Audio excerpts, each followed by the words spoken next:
জয় মা কালী।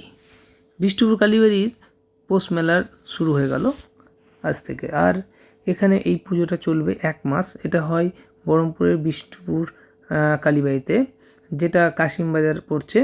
আর এখানে চারিদিকটা খুব সুন্দরভাবে সাজিয়েছে, অনেক দিন হলো এখানে খুব সুন্দরভাবে হয়। আর এই যে মন্দিরের যে ঠাকুরগুলো আর কি, এখানে দুর্গা আছে পাথরের, তারপরে রাধাকৃষ্ণ আছে, কৃষ্ণ আছে, সব ঠাকুর এখানে সাজানো আছে। প্লাস এই দিকটা যদি দেখা হয়, এই ডান পাশে একটা শিব ঠাকুর আছে, দেখার মতো। পুরো বিষ্ণুপুর কালী মন্দিরটা খুব সুন্দর করে সাজিয়ে খুব সুন্দরভাবে করা আছে। আর এই হচ্ছে বিষ্ণুপুর কালীবাড়ির সামনেটা, যেখানে মেলা হয়।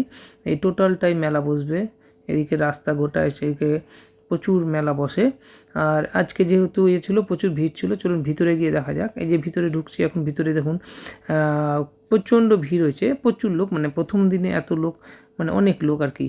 আর এদিকে আমি একবারে ভিতরে যে ঠাকুর পুজো হচ্ছিল তখন সেটার ভিডিও একটু করলাম। সেখানে মাকে খুব সুন্দর লাগছে, জবা ফুল দিয়ে একবার সাজিয়ে এখানে অঞ্জলি দিবে, সব অঞ্জলি চলছে।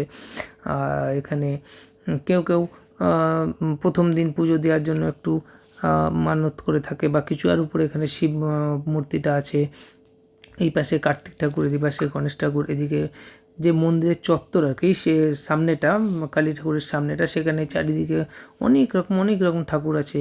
সব ওখানে বেশ সুন্দর করে উপরে সাজানো আছে, দেখার মতো। আর এদিকে প্রচুর ভিড় হয়েছিল আজকে। আর কালী মন্দিরে সত্যি কালী ঠাকুরের রূপ খুব সুন্দর দেখা।